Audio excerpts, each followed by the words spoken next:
So good afternoon and welcome to today's very short briefing. These will be an update briefing considering that we're doing these frequently. I'm joined today by His Excellency Sani Reddy, State Minister for Agriculture, and Mr. Kunfa Hailemariam, Deputy Director General of the National Meteorological Agency. Both our guests today will provide an update into agricultural interventions in the Tigray region and also provide scientific evidence on climatic patterns anticipated in the region as the planting season kicks off. But before we get into the Tigray region updates, I want to start off with highlights of the Prime Minister's activities this week. On Sunday, June 13th, the Meskel Square mega project was inaugurated together with the Addis Ababa municipality to Legahar Churchill Road walkways expansion project. This project was initiated by Prime Minister Abiy Ahmed and executed by the city administration. The 3.5 kilometer sidewalk expansion and the Meskel Square 2.5 billion birr development projects are beyond aesthetic value. The works undertaken are human design centered and aspire to unlock the city's economic and social potential. As we know, Meskel Square is the country's largest and iconic public square. As a site that has hosted so many historical events of cultural, religious, social, and political significance, the works that have been undertaken to enhance functionality are aimed at catalyzing economic activities with 1,400 basement parking facility, underground and overground shops as well. A second point to highlight as it relates to the Prime Minister's call is the highly anticipated 6th national elections will take place on Monday, June 21st, 2021, with more than 40 million voters that have registered to vote. And the Prime Minister has made a call to all Ethiopians to go out and vote, but at the same time to also plant. So this year's Green Legacy program targets 6 billion seedlings nationally, with 1 billion prepared for neighboring countries. So this particular call by His Excellency Prime Minister Abiy Ahmed on election day is a call for citizens to exercise their democratic rights by voting and to also dispense their citizens' duty by planting for a climate resilient Ethiopia. Moving on to the situation on Tigray, before handing over the floor to the guests that will give us a deep dive on agriculture activities as well as climatic conditions in the region, I would like to reiterate a few points that the global community needs to be aware of, considering that there are continuous calls for humanitarian assistance issues, which have already been previously addressed. So again, to bring it to the foreground and give a reminder on what has transpired, particularly on issues raised with regards to visas for humanitarian actors. It has been several weeks now since 3-month visas for humanitarian actors have been issued, with the possibility of extension being facilitated. Secondly, there's also calls again with regards to communication equipment. However, close to 350 Turaya satellite phones have been provided to humanitarian organizations that have made this request. And as these requests continue to come in, there is a facilitation that is being undertaken by the government to ensure that these needs are met. Preparations are also under their final stages for the resumption of direct flights to the town of Shire within the next 1 or 2 weeks, making that even much more easier for humanitarian actors and as well as other people that want to access the region to go through. With regards to food supplies and food assistance, I would like to also reiterate again what has been shared by the National Disaster Risk Management Commission previously, that more than 170,000 metric tons of food have been distributed so far in the region for those requiring assistance, and this has been done in 3 rounds, currently in the 3rd round, going deeper with international and local partners. So the government of Ethiopia, World Food Programme, World Vision, Care International, Food for the Hungry, and a local NGO, REST, remain as the key providers of food assistance thus far. Other humanitarian actors willing to support are encouraged to augment current efforts underway in support of our people within the Tigray region. Related to the Tigray region, we've covered this before, but I would like again to bring to your attention aspects of disinformation that are still materializing. This continuation of fake news, disinformation, and data distortions are still at play whereas it pertains to the Tigray region. So support for our people of Tigray entails accurate data-driven information and not alarmist polemics, as the government remains front and center in the rehabilitation and rebuilding of lives and livelihoods in the Tigray region.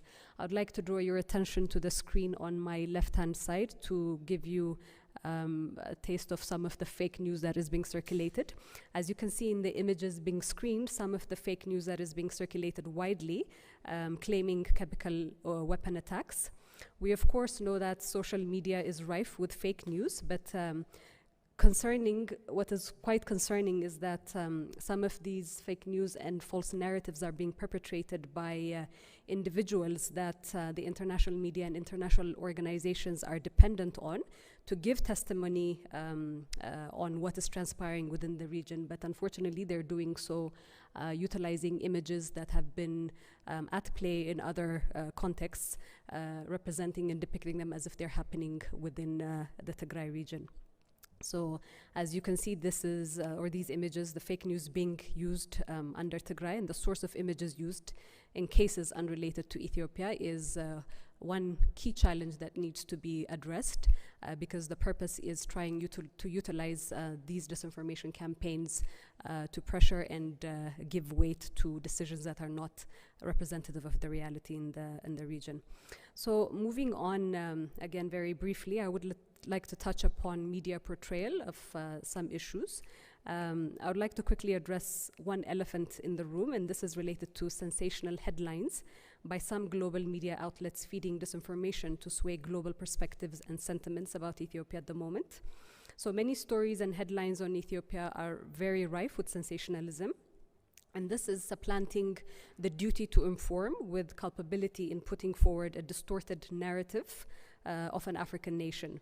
We have seen similar reporting that aims to pigeonhole African nations or African countries into a dominant and condescending narrative of failed. Ethiopia, particularly in this instance, is being peddled in this direction by headlines that fail to grasp the context and nuances. Most prevalent in this regard is the character assassination of the Prime Minister, while failing to uphold to account a terrorist group that has publicly declared waging a war on the state. The Prime Minister need not be a darling of the West, East, South, or North, as being depicted in some of these sensational headlines. It is sufficient that he stands for the people of Ethiopia and the development of the nation. And on June 21, the people of Ethiopia will decide. So berating Ethiopia and other African countries on freedom of speech while rejecting alternative voices to the current ones that have been adopted in global outlets by refusing opinion pieces, by refusing articles and insights that attempt to provide context to the one-sided narrative being peddled is hypocrisy in action against universal values and principles. Having said this, it's also important to acknowledge, and we would like to acknowledge, the work of other global media outlets that have been making painstaking efforts to shed context into complex situations as they seek and share the truth. So these efforts to bring balance to their stories over outright biases is also commendable. So we encourage this balance, bringing it into perspective. Once again, we reiterate that Ethiopia is dispensing on its duties to international norms and principles. It is undertaking all efforts to address the humanitarian needs of Ethiopians in the Tigray region, and it stands firmly to collaborate and work closely, constructively with partners in a spirit of cooperation to address humanitarian needs. With these initial statements, I will now like to give the floor to His Excellency Sani Reddy from the Ministry of Agriculture, who will give us a bit of a deep dive into agricultural interventions and undertakings that are happening within the region, followed by Kemfa Hailemaryam of the National Meteorological Agency. Thank you.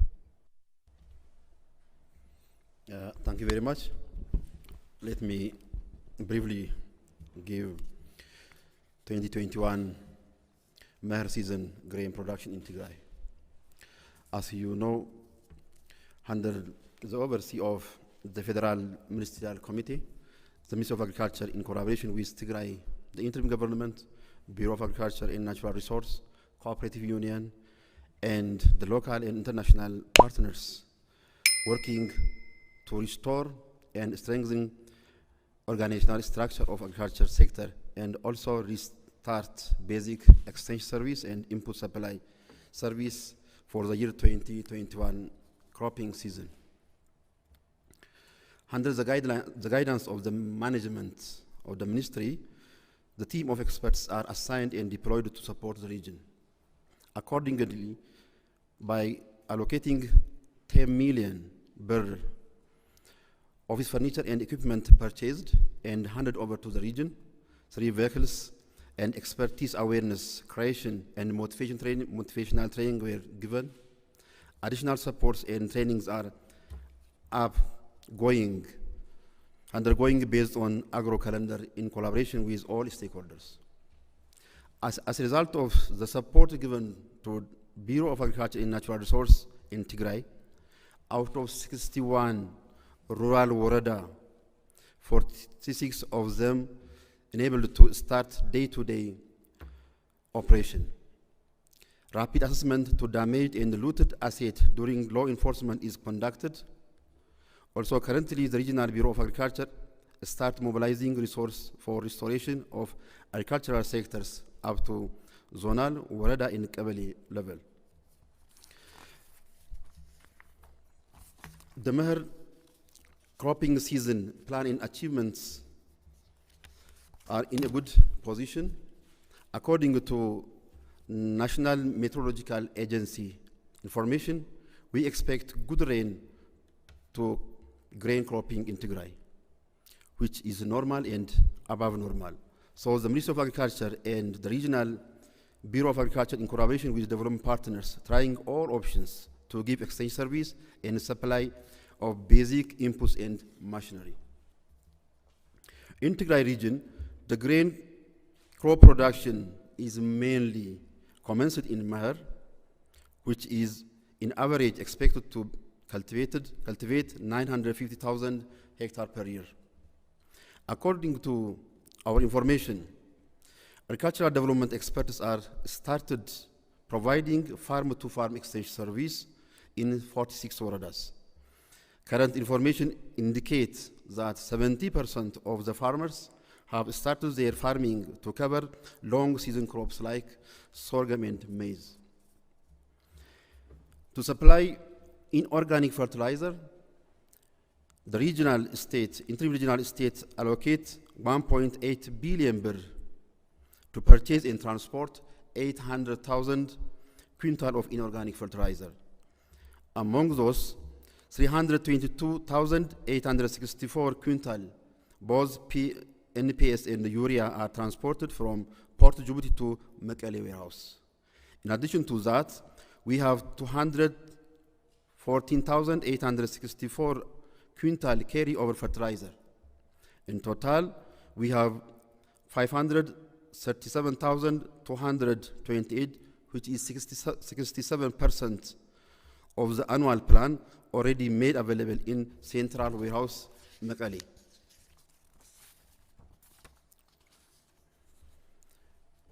210,795 quintal transported to 27 woredas, and also 91,000 quintal of fertilizer distributed to farmers to whom early planting areas.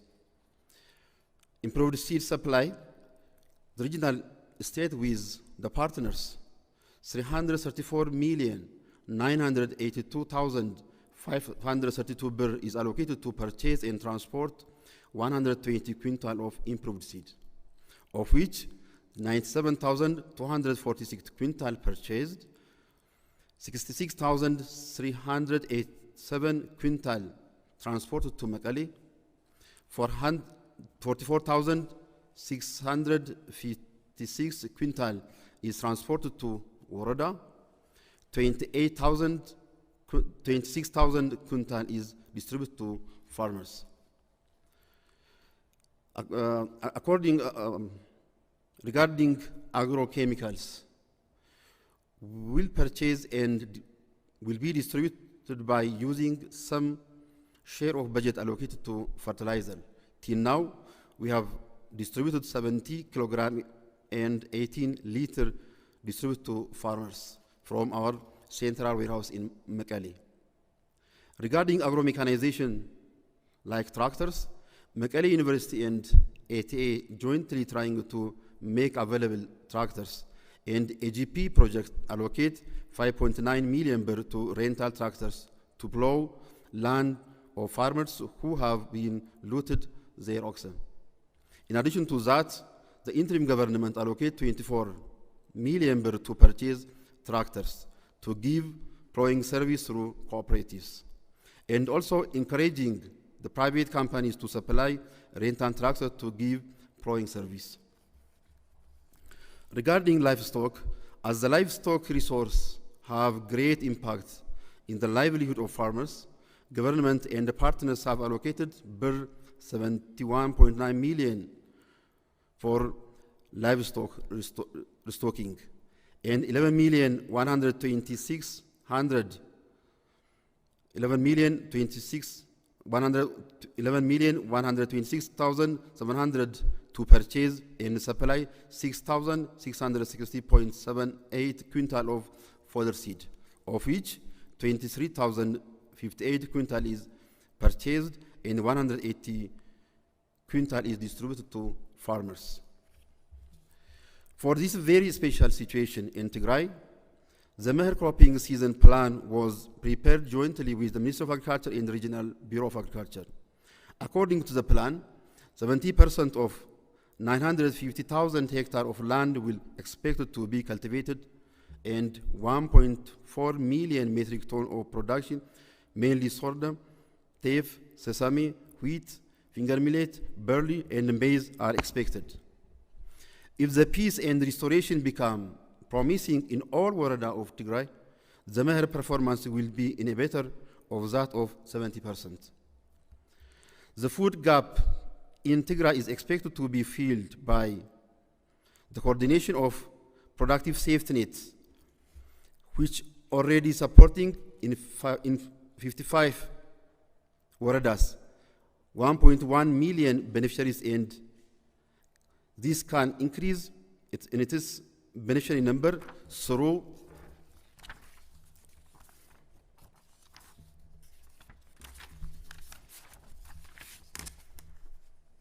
scalable safety nets and humanitarian food support. And also the supply from the national market in the neighboring Amhara region, which produce marketable surplus, can create positive impact on grain market supply as long as the peace is maintained. The interim government encouraging the cooperative union and the private sector to start their supplying basic consumable agricultural and industrial products is also expected to be maintained. In general, the agriculture production and economic growth that the country has achieved in the last consecutive years, and the food and development assistance provided by development partners makes the country to withstand the current food gap that has been expected in Tigray, some of the conflict-prone areas in the nation.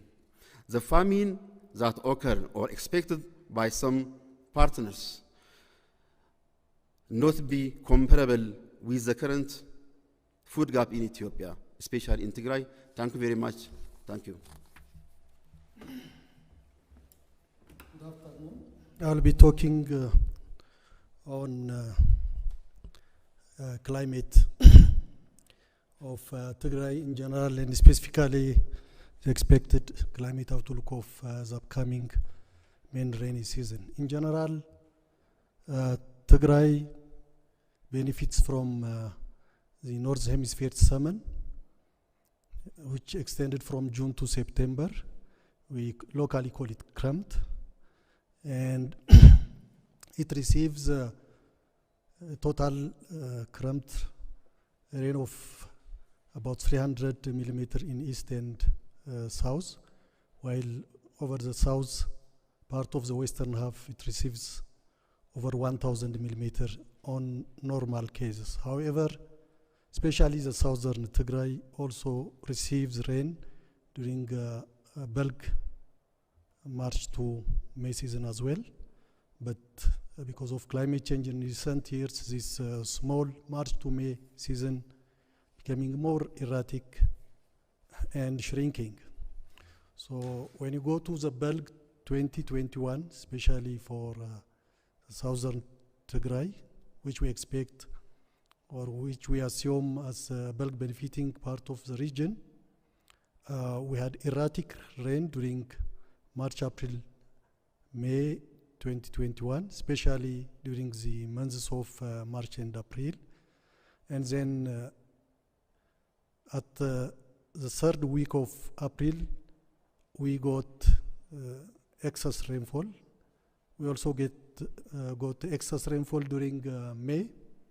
So that's overall evaluation of bulk March to May 2021 was a little bit erratic in the beginning, but later on, especially late April and early May, we had excess moisture which compensated overall bulk in terms of moisture availability. So when we come to the current June to September, the main rainy seasons, where for the central and western Tigray, it is over 80% contribution to the annual rainfall. And over the east and south, it contributes over 65% of the annual total rainfall. So June to September is the main rainy season for the region, where rain starts over the southwest in the first 10 days of June and progress towards central and then east, and starts early July in east and south. So this is how rain starts over the region. And when rain stops, it starts from east, where it started late. So it starts cessation from east in the early week of September and progresses towards the west, and late cessation will be in early October again over the southwest Tigray. So when you see totally the current, the west and southwest area receives close to 4 months rain, while the east and the northeast receives close to 2 months between August and July and August. But central Tigray receives close to 3 months. So in general, the June and September months are erratic, while July and August are more stable and rainfall peaks during these 2 months. So this is a general background of Kramt, but when we see 2021 Kramt, June, July, August, September for the Tigray, the climate drivers, so the so-called ENSO and IOD conditions for this coming rainy season is under ENSO neutral and IOD neutral, which means we'll expect dominantly normal rainfall over central, east and south, and we expect normal to above normal over the western half. In terms of onset and cessation of the upcoming Kramt for the region, so as I stated earlier, the onset ranges from June to July, and the cessation from September to October. We expect the upcoming Kramt will have a normal onset as well as a normal withdrawal of the rainy season. So in general, because we expect the drivers are close to neutral, so we are expecting a very good, wetter than normal climate, especially over the west, and closer to normal over central, east and south. And we also, based on the drivers of the climate, identified analogous years. Analogous years means the years who behave system, climate system-wise the same way the upcoming Kremt behaves. These are 1996, 2001, and 2008. When we see the rainfall performance of these analogous years to that of the upcoming Kremt, they all performed positive anomaly. So this is the upcoming Kremt rainy season. We expect a good and wet rainy season, at least in terms of meteorology and hydrology. So we never expect any meteorological or hydrological drought.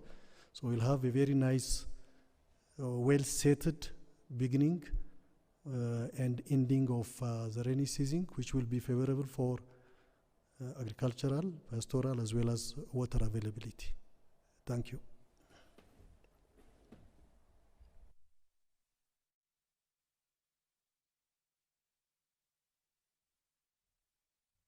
Okay, thank you to both. We can open it up to questions if you have any. Okay, we'll take these two questions within the context of the presentations that have been addressed. Samson from Addis Fortune. I have 3 questions. The first question is, tell us areas that the authorities not able to reach because of the conflict in Tigray, at least so far. How much output would be also lost because of this? The other question I have is, one of the top exported items from Tigray region used to be sesame, but recently, from the information that I have obtained, farming activities have stopped in the area. So what's your plan in this regard? My other question is, do you expect any output, do you expect a decline in crop output maybe in the coming harvesting season because of the conflict? Thank you.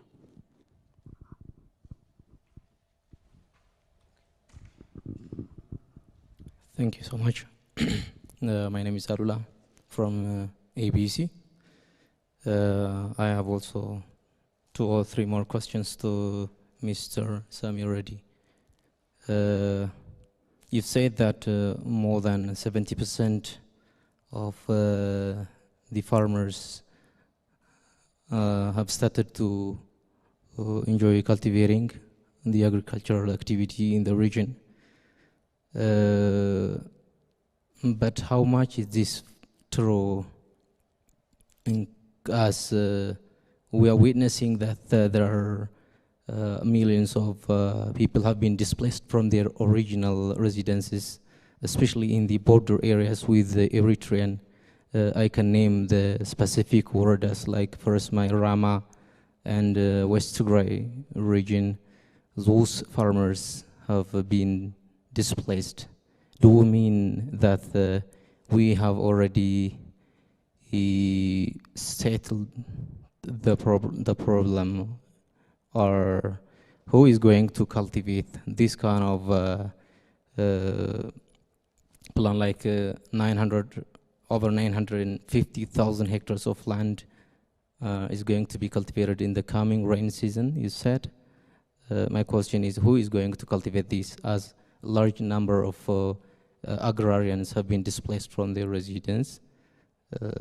And the second question goes to the, and related to this, there are still reports about the existence of Eritrean troops who are banning the agrarians, I mean the farmers, to prevent from farming their lands.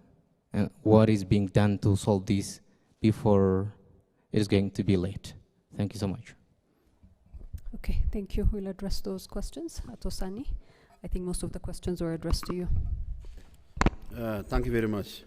I think as my information given, out of 61 warada of the region, rural warada of the region, except 15 46 of them started their plowing. 46 of them. Those 15 waradas related to northwest and north part of the region. When you calculate this one, based on the land, farming land, out of that 950,000 hectares, you can get around 75% of the land belongs to 46 waradas. We have 1.2 million farmers who engage in agriculture. 70% of them by now start their farming or cultivating. We expect until the end of June, the end of July, significant portion of displaced farmers return to their farm. If significant number of displaced farm return to their farming, the amount will increase beyond or above 70%. Will cultivate the coming or in this Meher season. The second question related to the damage and the looted infrastructure and farmers' asset. We made an assessment with, rapid assessment with the regional Bureau of Agriculture. We try to identify which farmer lost his oxen, which area of the irrigation infrastructure damaged, which FTC damaged fully or partial. For that, already mobilizing, we are in the process of mobilizing resource. As indicated in my brief, 71 million were allocated to restock looted oxen. Again, we are in the process of mobilizing resource to restore our FTC, our irrigation infrastructure, and we are trying to restore the Warada office, the Kabali office. Again, in 46 Warada, our experts have got motivational training to give farm-to-farm exchange service. If we maintain these efforts, the regional interim governments are committed. As indicated, they allocate 24 million to purchase tractors to give plowing service through cooperatives. They are trying to attract private companies to bring their tractor to serve the farmers through rental scheme. Mekelle University, ATA, AGP, trying their best to attract rental tractors to whom looted their ox, to whom frustrated to close their farm. That's why I said we are trying to use all efforts and use all options to harvest cropping land. Thank you very much. Wonderful. One more question from Mulugan, and then we'll wrap up. Just wait for the microphone. Mulugan. Do you have any hazarding related with the low cost issues that there are a lot of forecasts regarding this issue? regarding locust, desert locust, this pandemic starts before 2 years. We expect by 2014, even by 2015. We are trying to equip ourselves, trying to aware the farmers. I think every year the capacity of farmers, experts, increasing. I think we expect already we have well prepared to prevent it.